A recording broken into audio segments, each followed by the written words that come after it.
Okay. I think we're having a little difficulty with our live feed. 1 second, please.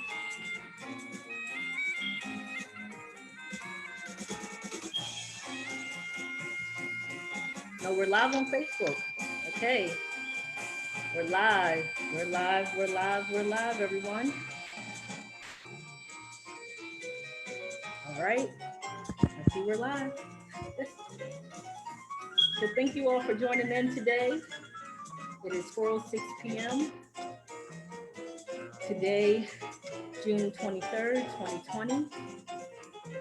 And you hear the sounds in the background. That is Rufus Harley on a 1998 recorded album, From Philadelphia to Paris, with the George Aventillos Trio. So I'm glad that you all are with us today. And if you have any questions or any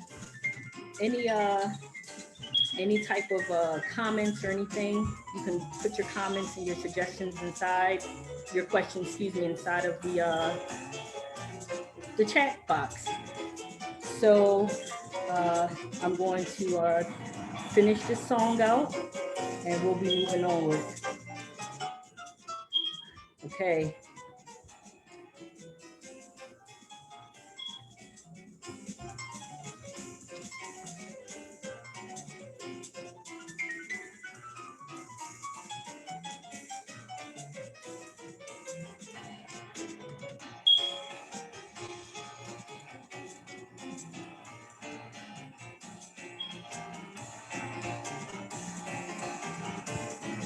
All right, we have more people coming through.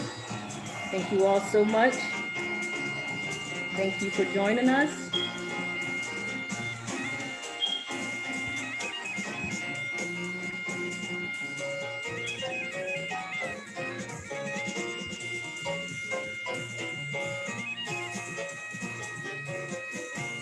Okay.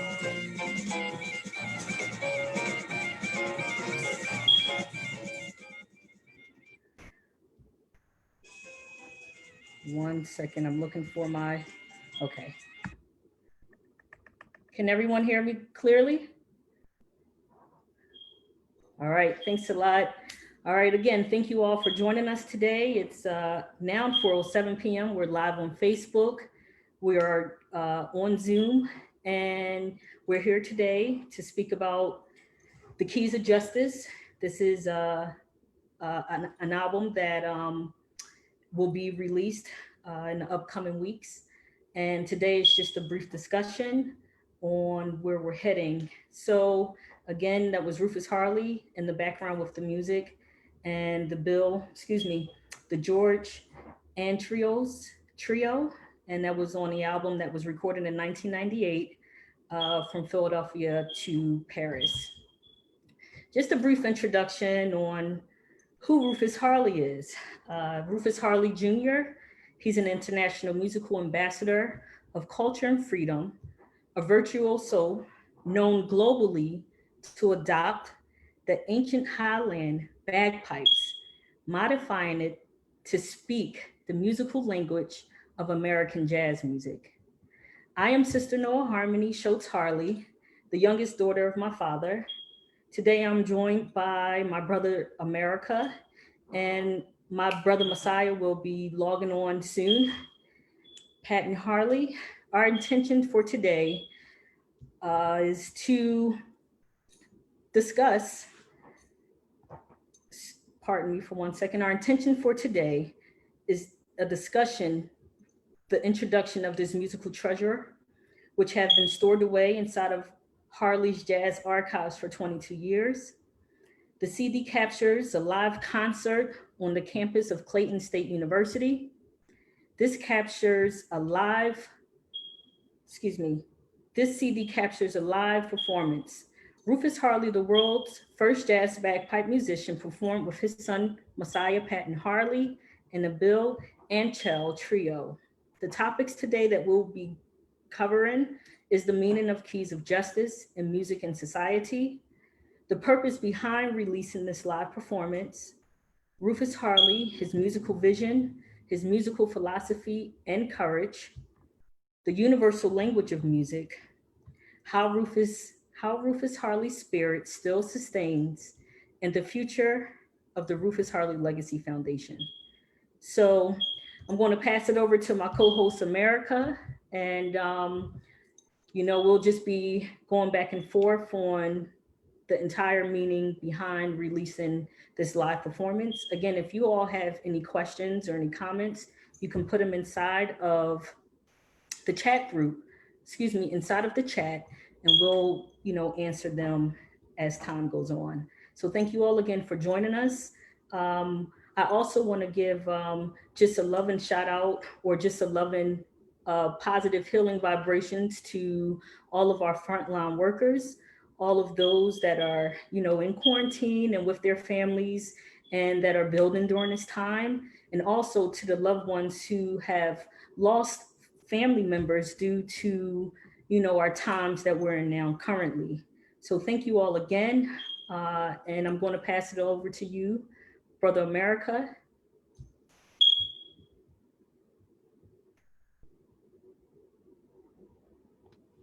Thank you, Sister Noah, for opening us up this afternoon. Before we get started, I want to pay homage to the site where I'm located. I'm outside of the historic Underground Railroad here in Quindaro, Kansas, where slaves traveled to freedom at. I'm at the earliest township.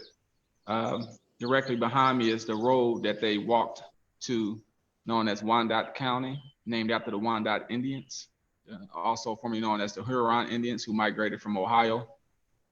In this township, this very site where I'm at right now, it is a historical commemorative site here in Kansas City, Kansas, known as the Quindaro Underground Railroad. So directly in front of me is a river where they traveled from Missouri to Kansas. And you guys know the story of John Brown and Western University, which was right a block behind me, HBC school, which opened up, and also a prominent thriving community existed here. So I thought it'd be very fitting to have our keys of justice moderation discussion here at this site, due in fact that this also connects to our discussion. But I want to start out, first of all, by again saying thank you to all our frontline workers and all those who are risking their lives during this strange season. Our hearts and our prayers and our sincere condolences goes out to each and every one of you from the Rufus Harley family and also foundation. I want to start off by saying a few quotes that I think are pertinent before we move forward with our discussion. And a lot of them are from our founding fathers. And one of them is actually from William Still, who is known as the father of the Underground Railroad. William Still said that I always thought it was a good fortune to lend a helping hand to my neighbor. He was the father of the Underground Railroad, and you guys probably seen the movie Harriet, where Harriet came to his house in Philadelphia and he freed several slaves. And his whole mission was to free individuals and get them to freedom.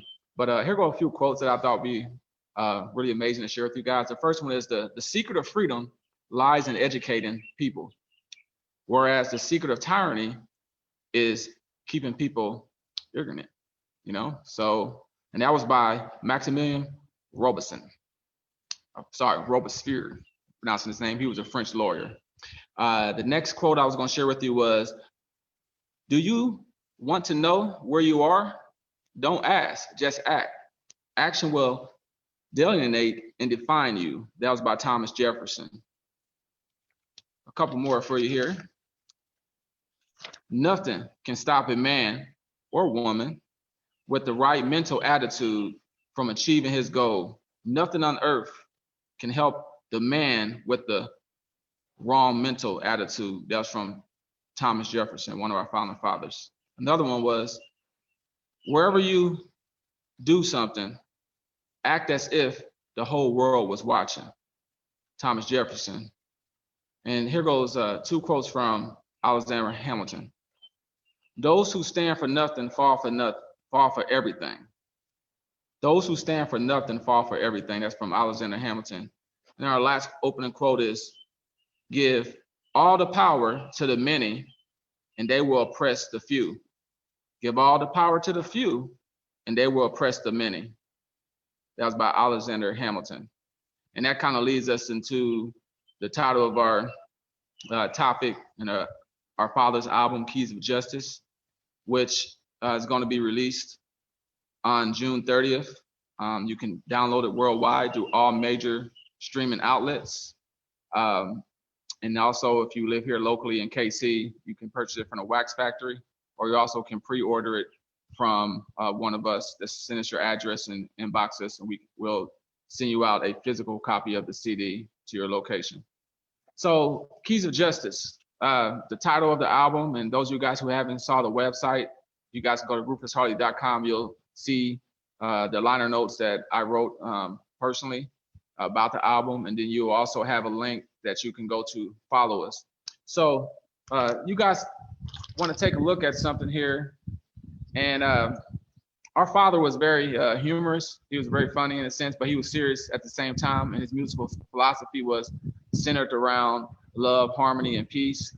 And he always talked a lot about keys and justice and liberty. And he was an advocate of not just one group of people, but all individuals. And he would have the Liberty Bell with him, which I have right behind me. So, and that's from our father personally. And he was very passionate about Keys of Justice. And this album that's recorded, it was recorded in 1998, live at Spivey Hall on the campus of Clayton State University with the Bill Anschell Trio, featuring my brother Messiah Patton Harley, as well as Neil Starkey, and also Bubba Kenna, who was the drummer. This album was never released. It was recorded on cassette tape and also on a CD by the bassist. So it's been sitting for years. So myself, I've been on over a 2-year journey, 2-3-year journey of just trying to restore this treasure, which this is a 2 CD set. And this is the first album of our father that's released with him interacting with the audience, so people worldwide can learn more about him, and also people who already have known about him can learn more about him because he's interacting and having dialogue with the audience. So this is a very near and dear project to us. So just taking a look at this, I don't know if you guys can see this, but here goes some keys here. This is a small key. You guys can see the key here. And here goes, you got to take a look here. This key right here is the key to Las Vegas. Las Vegas, Nevada. You know, you guys can see that there. So keys, Keys of Justice. And the album title is called Keys of Justice. And it has keys on it that my father drew with some pictures of individuals with their hands up and keys going through the actual key portal. And also it has different individuals just standing up as if they were just pleading for justice. He drew the picture years ago while he was still living, probably around 2005 or earlier than that. And he mailed it to the family. And when I was thinking about the album cover, I said, hey, I don't know what to put on the album cover. So I went through some of his old artwork, and I said, I would put that's artwork on there. So that's how we got the album cover. And the title, Keys of Justice, I want to say, I think that's what he was referring to, Keys of Justice for all people. So this key here, and you guys want to, if you guys have ever dove into the meaning of keys and what they mean, the key is universal throughout history. It has been one of humankind's most universal symbols, representing knowledge, mystery, and initiation. Keys have been used to symbolize man's ability to gain access to those things, either a material or spiritual nature, which are of the greatest significance to humans. So keys have been used biblically. You hear in the Old Testament where they talked a lot about individuals wearing a key on the shoulder into the king's palace.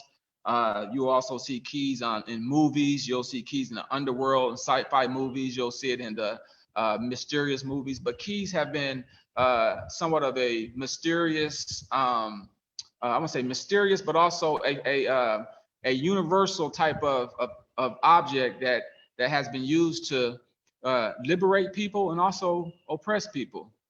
So some things have been going on today, and we have the whole movement with the keys of justice and a lot of things that are happening with Black lives, and also cops losing their lives in the line of duty, and service individuals going overseas to fight and defend our freedom.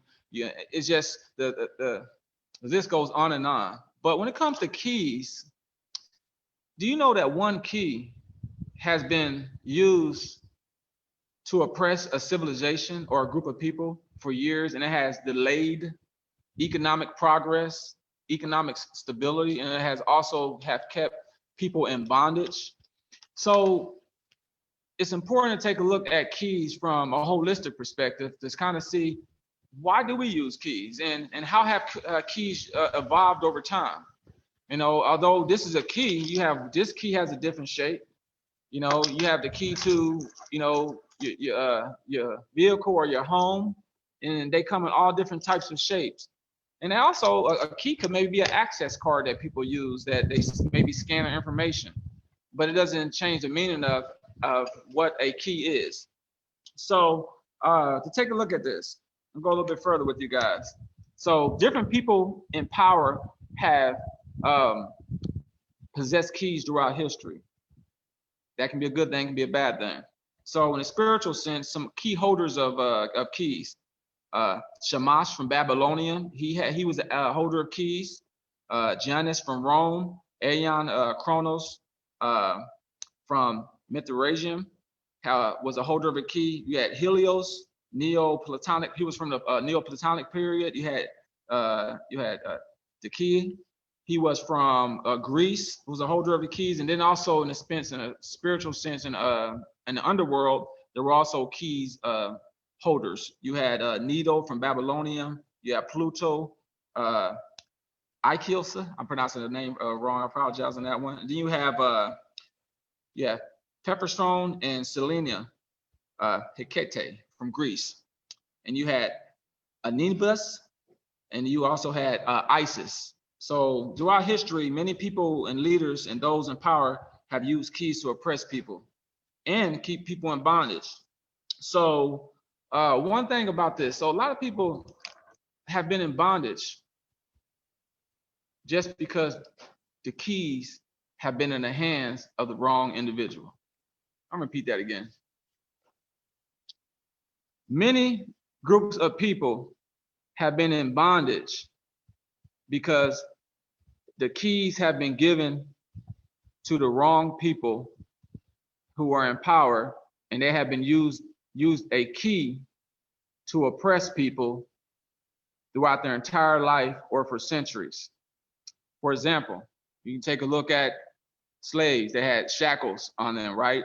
The keys were used. The people who got, just because a person got a key doesn't mean that they have the correct power. They could be using the key in the wrong way. And in 21st century America, a key still holds viable meaning. This key right here is to Las Vegas. I haven't been yet, but I think I'm gonna go one day to check it out. But I'm gonna go out and check it out one day, just kind of see what's going on. But a key is very symbolic in a sense, and you know that even in 21st century today, many people have been given keys, and they have used the key for the wrong purposes. As soon as they got the key in their hand, they used it to oppress people, or to put people in bondage, or to put them in shackles, or to bound them, or to cause havoc. Some keys have been given to people, and the key has been allowed for them to have freedom, have prosperity, have happiness, have joy, have hope. They have taken one key. They've taken one key that has been given to them, and they use the key in the right perspective. Now, in dealing with like the sports world and dealing with like athletics, you know, you got a coach, you know, and a ball could represent a key, but it's just like in a different form, right? And a great coach knows how to design plays to put his or her players in the right position to win games, right? So that ball, although it's in a different form, that could be the key to the victory in the game. It's the great ones, the ones that are great thinkers, great leaders, great innovators, and people who really care about other individuals, who have the ability to use the key in whatever shape or form it is in, whether it's a credit card, debit card, whether it is in a shape of a ball, because people have manipulated keys for the wrong reasons. They say, oh, I'm gonna use this key, and they figure out a way to use the key to gain freedom, but not to unlock freedom for other people. So now, as I was referring to in the Old Testament, in the book of Isaiah, just so you guys can reference me a little bit, in Judges, the 3rd chapter, the 25th verse, it refers to the key to the doors of King Eglon's private quarters. In this case, alone, to use the word alone is the key. So that space of freedom was the key, that aloneness inside the king's quarter. Some people have been locked out of communities and have not been given keys because the fear that they would be free. And then some people's keys have been taken away from them because they've used the keys for the wrong purpose. And then some places and some people in some communities have never been given keys to freedom, and they have been in bondage for a long time. So in Isaiah 22nd chapter in the 22nd verse, it refers to the investing of Elohim, the son of Hilkiah, with the authority of the controller of David's household. So he was given the power, the controller over the household. And it says in the scriptures there, it said, I, Yahweh, will lay the key of the house of David on his shoulder. What he opens, no man shall shut, and what he shuts, no man shall open. Now, the question is, why do some people get keys and miraculous things happen, and other people get keys and they wreak havoc? I'm not going to, we can probably discuss that later, but that's a question there. So in this particular passage, he was carrying a key on his shoulder was a symbol of authority, of the major domo's authority to admit or deny access to the king. So one person can be given a key and they can gain access to a world of freedom, and other people can be given keys, and they cannot realize that the type of power that is behind the key. In another sense, a key could be given to another leader in a community, and they can use those keys to put people in bondage just because of where they live, what they look like, the color of their skin. And you know what? I've known some people who have been denied keys to certain parts of communities of their town, certain schools, certain institutions. They have not been allowed to have that key of access simply because of where they were from or what they looked like. And our Father, he stood for keys of justice. He wasn't just for white musicians, European American musicians, Asian musicians, Black. He was for all musicians. So from an early age, he taught us, he said, it's time for us to wake up and to get your keys to freedom. So when he performed in a prison in some state and they gave him a key, after that, he took that key with him around the world and just letting people know, like, look, wake up, we're free. Let's ring the bell.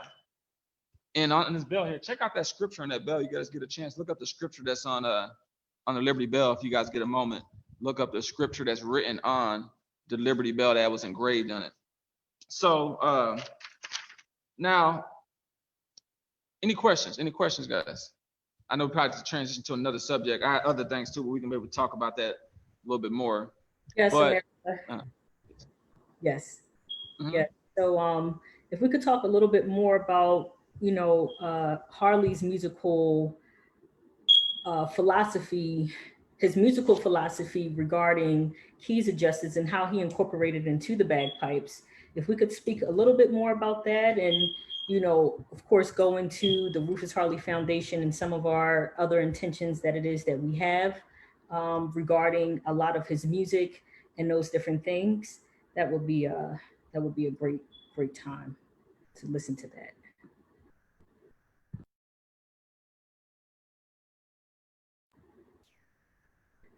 Okay, that's you, America.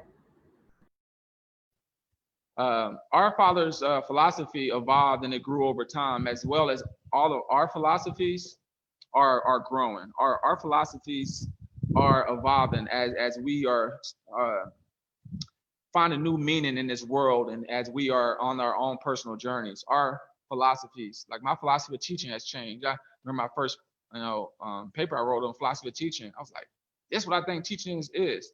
Now, 13 years in, working in education in different capacities, I'm like, my philosophy has changed so much. So, and I think that's a great thing that our father philosophy changed, because so many people in this world are stuck on staying the same.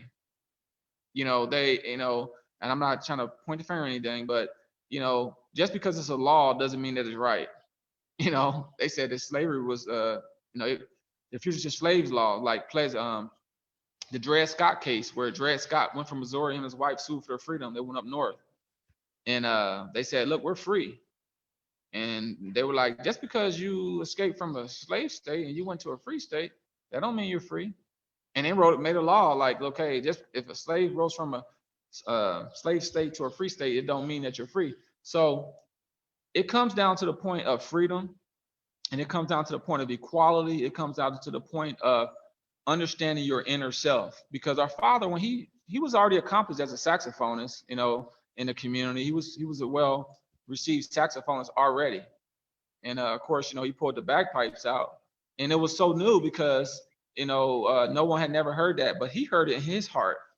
And his lesson for us throughout his career was like, just because people don't understand you, or just because an individual does not understand your vision, it does not mean that your vision is not going to have any meaning or purpose. It just means that you have to keep digging in. You have to keep seeking how to become better at your craft, whatever that may be: a doctor, a lawyer, a teacher, a mathematician, a biologist, a chemist, leader, or a musician, or in government or politics. Wherever field that you go into, we are evolving and seeking more understanding. And the goal is to seek common ground, not to stay divided. Those who stay divided based off of past things that happened in the past, they're only delaying progress. And our father, when he grabbed the bagpipes, he felt as if he was uniting the whole world. When he blew up the bag, matter of fact, his last bag on the album, you'll see he tried to fit all of the flags of all of the different places from around the world on his bagpipes, because he felt like he was uniting the world. And once we get to a point where we are working to unite and bring together diverse cultures and nationalities, then we are taking steps forward. But as long as we continue to blame and say, well, this person is this, that, and this person is this, we're delaying progress. The thing about it, as I mentioned in that quote before, from Thomas Jefferson, he said, do you want to know who you are? Don't ask, just act. Action will delineate and define you. So our father was a man of action. Like Thomas Jefferson said, he's like, although people didn't understand all his philosophies, we as his children, my sister Noah and my brother, we didn't understand all his philosophies.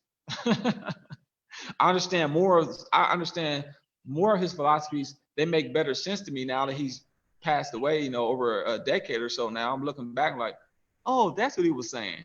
Because again, we all have to evolve. And just because something doesn't make sense to us a few years earlier, don't mean that it's not going to make sense 5 years down the line. But we just got to stick at it and go hard after our vision. Like the Wright brothers, who came up with the first flight, documented, and they flew the airplane over in 1903. They were like, I'm pretty sure they ran like, man, this is hard. How are we going to keep this how are we going to keep this plane in the air? But it takes a collaborative effort. And that's something that our father knew. He knew that he just could not be confined to North Philly, Germantown. The bagpipes were an international instrument, so he had to become international. And since he evolved, the bagpipes were international. It wasn't just a bagpipe, which just doesn't belong to the Scottish culture. They didn't just belong to the Northern African or the Middle Eastern culture, or Canada or America. The bagpipes itself are a universal instrument. And the bagpipes, our father had to embrace his spirituality, because the early beginners of the bagpipes, when they were made, they were a spiritual instrument. So he tapped into that spiritual side. And jazz itself is a spiritual expression. It's an expression of love. And however we go about it, it's not something we're gonna become just real popular and very in the limelight and rich and prosperous. They're sure, the education behind it will help us sustain in some of the gigs. But if you're talking about like, becoming triple platinum and all of these things like that. It's very hard to do as a jazz musician because the jazz language stays on that three, that do re mi, that mi, that third, like kind of like the Father, Son, the Holy Spirit, and it's a sustaining element that we got to tap into. So once we tap into that element of sustainability, then we're able to do more. So our Father was trying to show people in the 60s, like, look, get into more sustainable ways of living. You know, he would blow the pipes up. You know, let's try to reduce, reuse, and recycle. Try to protect the planet. You know, put back in what we taken away from the planet. You know, he was always talking about those things, like leave your hair alone and it'll grow. You know, if we leave the earth alone, sometimes it will heal itself. You know, I'm sure you guys seen some of the articles where we were on quarantine session. And they were like, man, the pollution levels are down, and we're able to see these different things now. And I'm like, wow. So sometimes the earth is trying to speak to us in its own way, like, because the earth is an ecosystem, and our bodies are made up of the core elements from the earth. So if we're just like destructing the earth, you know, and doing all these things to it, and we don't have a plan of action of how we're going to sustain it for the next generation, then sometimes the earth is just kind of like, in a way, it's like self-destruct. And our Father was about peace and harmony, not about fighting and brother against brother and all these different things like that. He was trying to step out of his unique aspect, and people didn't understand African-American Cherokee guy, 6'2", 3" guy, you know, running around Philly with the kilt on. He started out the back with the originally with the you know, he had this little bell bottoms on, but the Scottish family seen him playing with that on. They said, look, Mr. Harley, you know, you got to get the kilt. So he put the kilt on, and that was a part of his thing. And he said, I feel free when I'm playing. And then he played the bagpipes on the right side. In a traditional Scottish culture, on those particular bagpipes, you're supposed to play them on the left side. So they were like, you playing them in an unorthodox way.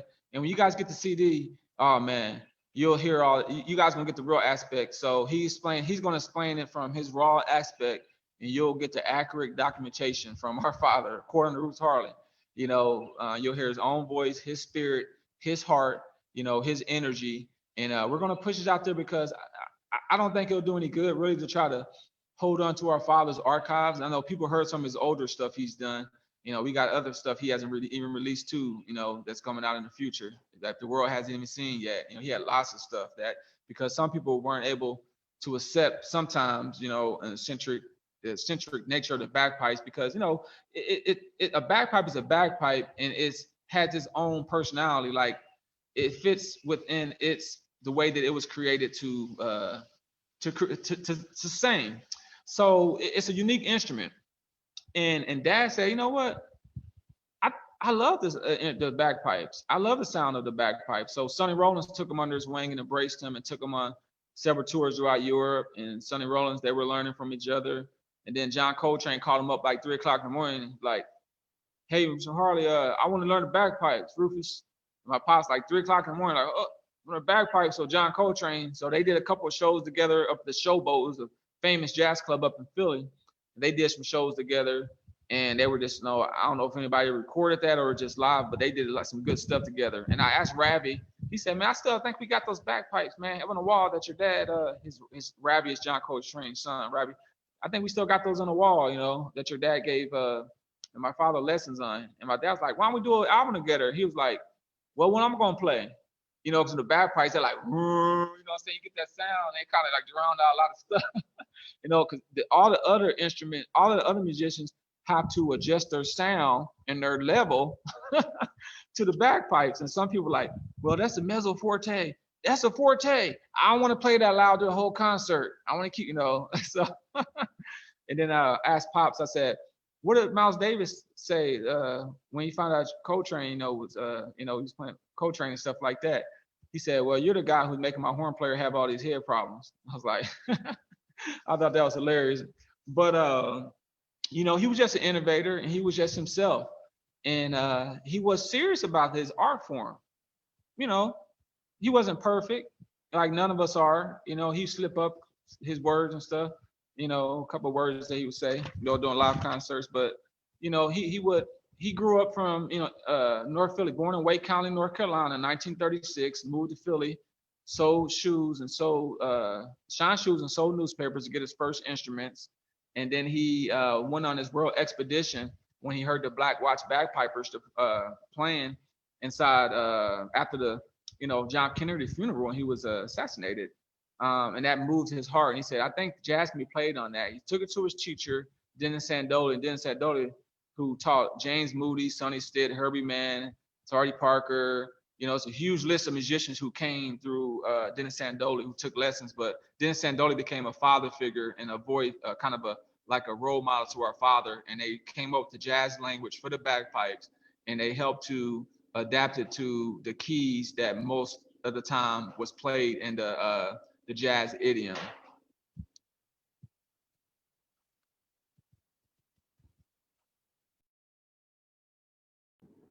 Okay.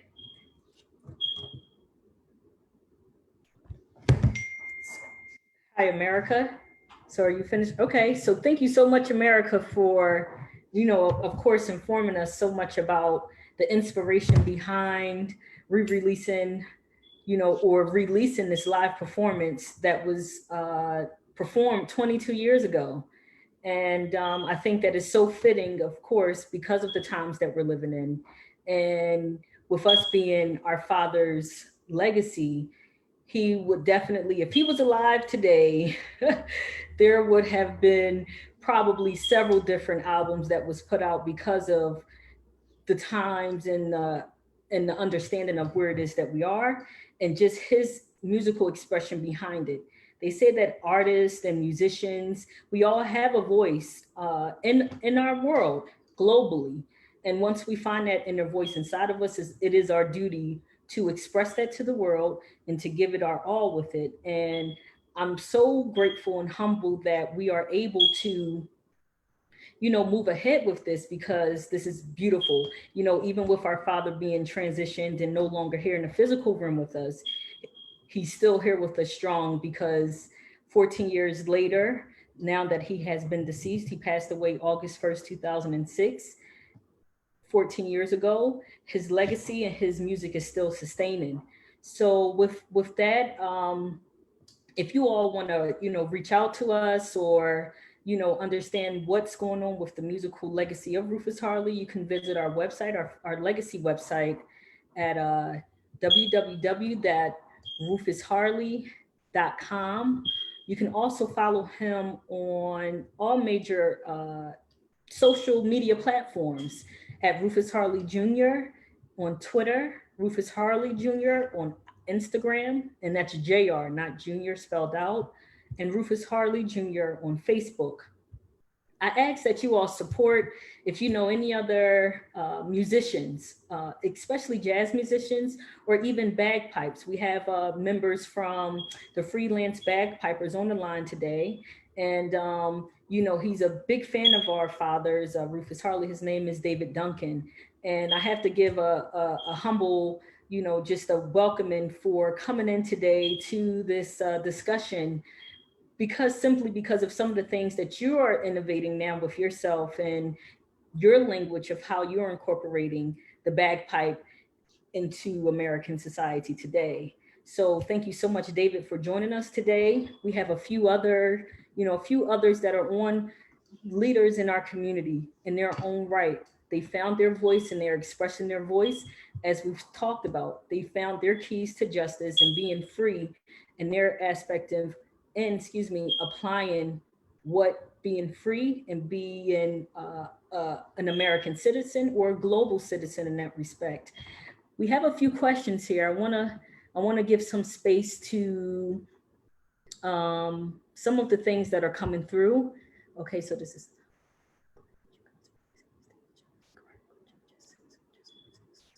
Yes, thank you so much. Armando Wood mentioned that he said that he just wanted to, just give us a warm congratulations to us with re-releasing this music of our father, because it's so much art and music and culture that is not, given its respect or just due. And because we're pulling things out of our father's personal archive of work that he have done, you're going to hear so much more. I mean, his music will sustain for ages. And as long as we're alive and as long as we have a legacy that comes from his children, there will be more music, release, of course, of our father, and then even future music. We have young musicians in our family, young star musicians, students that are going to Berklee School of Music, one of the top music schools here in the North America. We have future film artists. We have track stars. We have the pianists, guitarists. The list goes on. So you'll soon be seeing, the Rufus Harley Legacy Orchestra or Bagpipe Symphony come through the lines at some point in time, and our sustainability of our father's legacy. Again, if you want to reach any of us or all of us, we can be reached on those social platforms, our website, www.rufusharley.com. We have Rufus Harley Jr. Jr. on Twitter, Rufus Harley Jr. on Facebook, and Rufus Harley Jr. on Instagram. I have another question. Okay, that's our sister Egypt. So everyone's calling in from so many different places globally. So this is a beautiful thing that lets us know again that the music is sustaining, and music is one thing to bring us together, as a human race.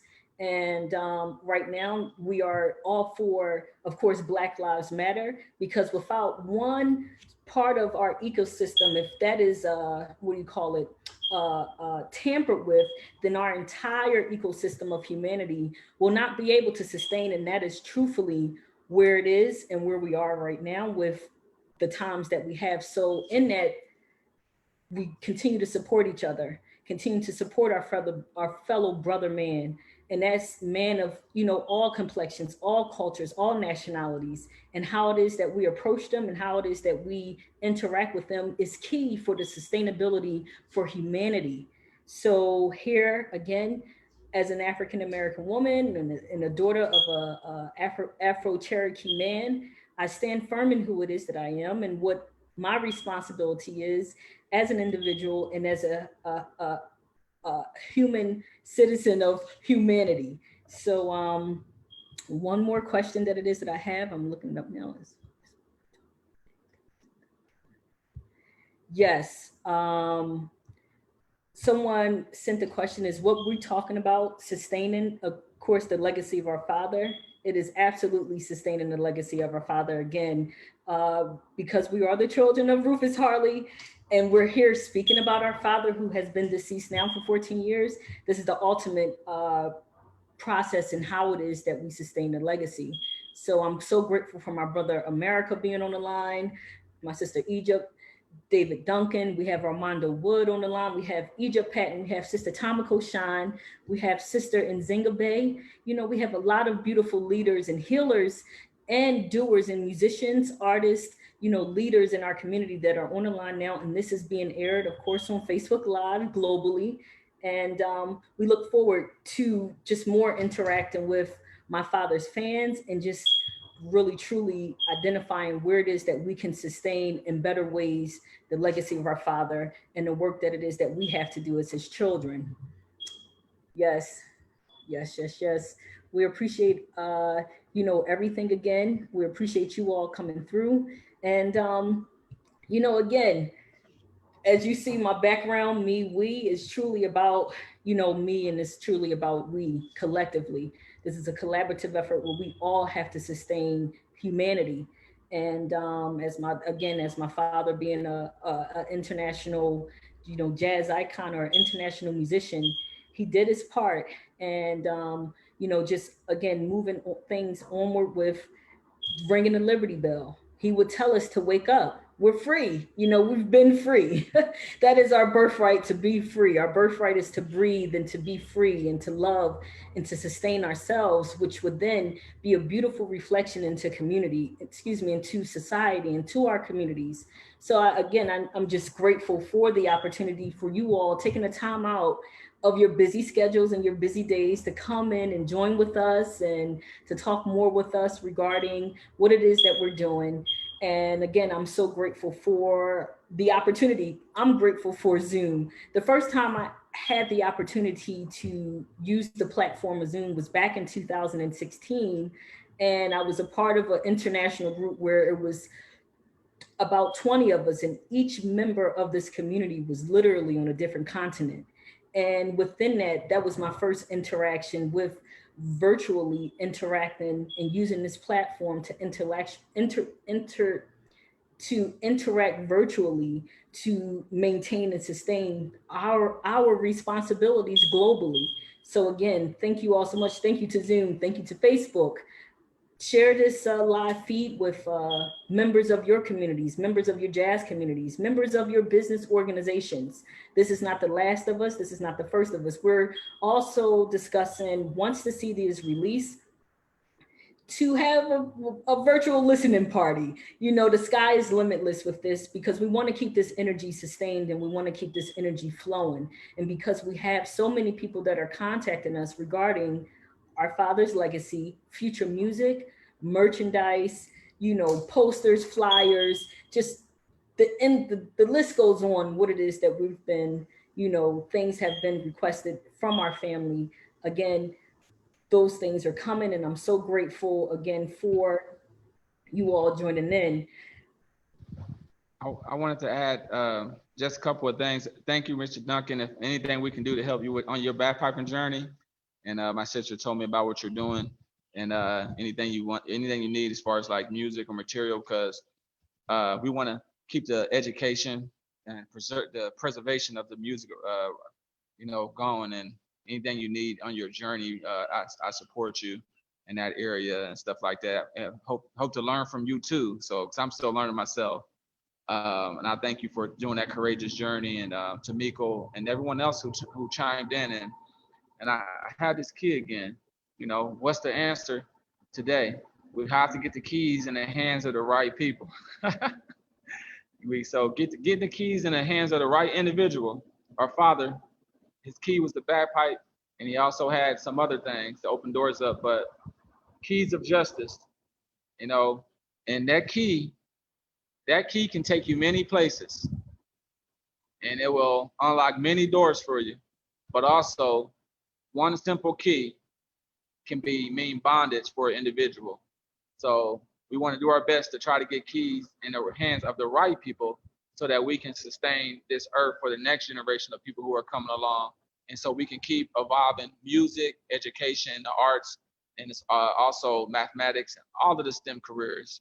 We're so thankful. It's an awesome opportunity, guys, and we are forever thankful. We're so grateful that you know, we were birthed into our father's lineage, and we just want to do the best that we can to just sustain love, harmony, and peace, and to really just make a difference in this world. Thank you guys from the bottom of my heart, Mr. Duncan, Tamiko, and everyone else. And let us know what your address is, those of you guys who were on here, and put that in the inbox. My sister, Noah, we will mail you out a personal CD when it comes. So ahead of schedule, if you guys get it in there, the address, we'll mail it out ahead of schedule. So it's very near and dear to our heart. I hope that it has encouraged you for years to come, and that it'll be a treasure that you can keep with you. Thank you, guys. Peace and blessings. And again, I wanna just give another just an acknowledgement to Sister Tamiko Shine. She's also on the line, and thank you so much. Sister Tamiko is a true leader and warrior within our community. She is the representative for aging people and prisoners, and she's an activist. She is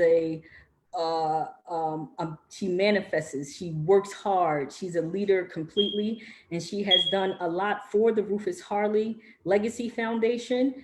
And I look forward to more work and more collaborative work with you, Sister Tamiko Shine, and just where it is that we can really identify with the freedom aspect of aging people and prisoners, and also, you know, how it is that we can sustain some activities and sustain some avenues, and where we can be beneficial in all platforms, in all areas, as Rufus Harley and his legacy. So thank you again, Sister Tamiko Shine, for being on the line.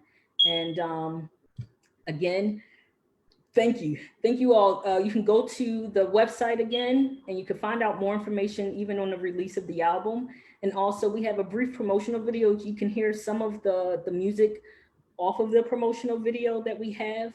And just feel free to contact us. I also have the ones who registered for this event today. I have your email addresses. So look out for an email from the Legacy Foundation, and we will get back to you so that we can mail you all your personal copies of the CD. And, we can just move onward from there. So again, thank you all so much. Is there any more questions that we may have today, or were you saying something, America?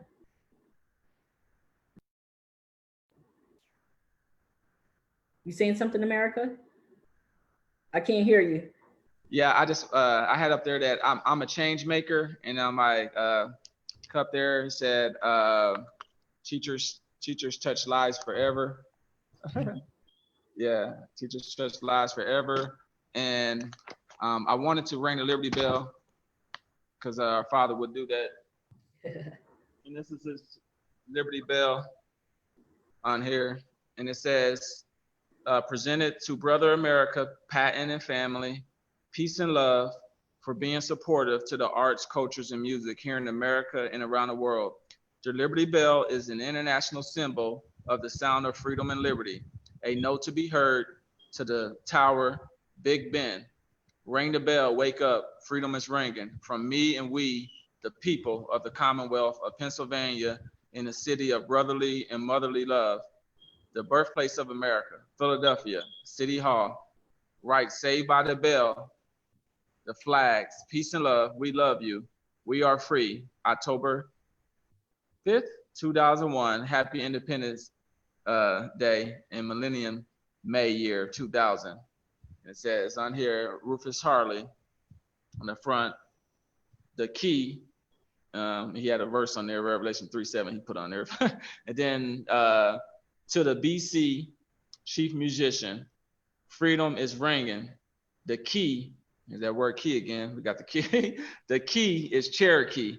And also on the album, this is something, one of our musicians on there, his first name is Neil, but his last name is Star Key, K-E-Y, the last one. So we got that key. So he always would be doing that. So connecting words and different things. So, and then it says the key is Cherokee, referring to the Cherokee Indians with the Cherokee, and then rite of passage. So, in which we're all on a journey to get our rites of passage so we can learn how to write and so we can learn how to be free. So I hope everyone gets the key in your corner, get the right key to freedom, guys. Thank you so much. Peace and love. Yes. And I'm going to play this last tune called We Free, again from Philadelphia to Paris, Rufus Harley and a George Anvrentillos trio. 1, 2, 3, 4.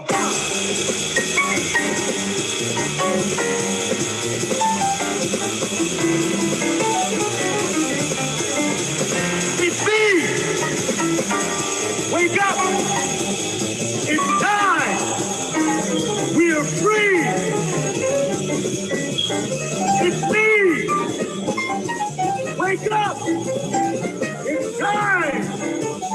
We're free!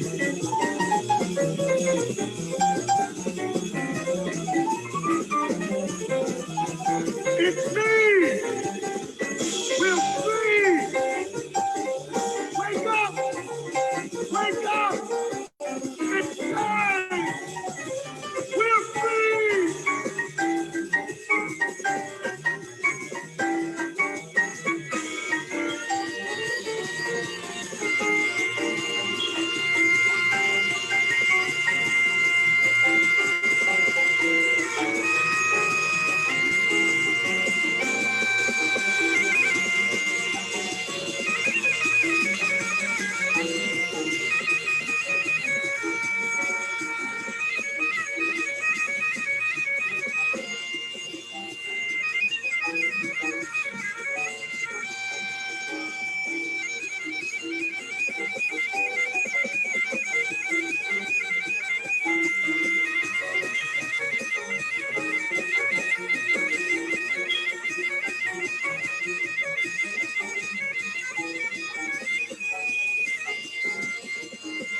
I said it's me. Wake up. It's time. We're free. It's me, I said. Wake up. It's time, I tell you. We're free.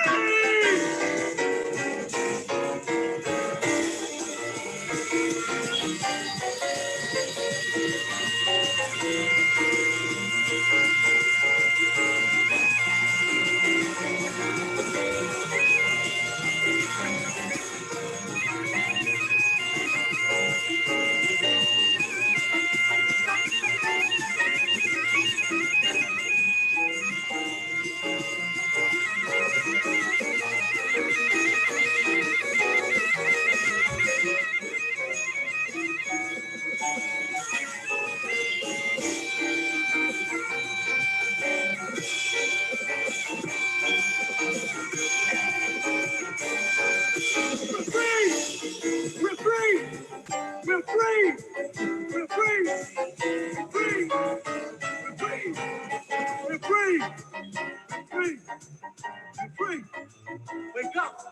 It's me. We're free.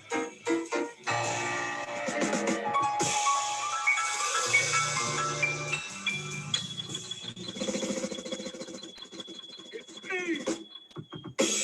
We're free, I tell you. So wake up. It's time. All right, thank you all again. We allow for Rufus to close us out. It's 5:03 p.m.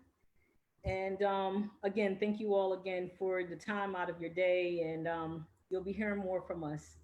So continue to be free, and just remember, we are in America throwing up the keys, all right? Keys of justice, yep, it's about those keys. So use your keys wisely. All righty, everyone, have a good day, and God bless you all, and we'll be in contact. Have a good one. Bye-bye.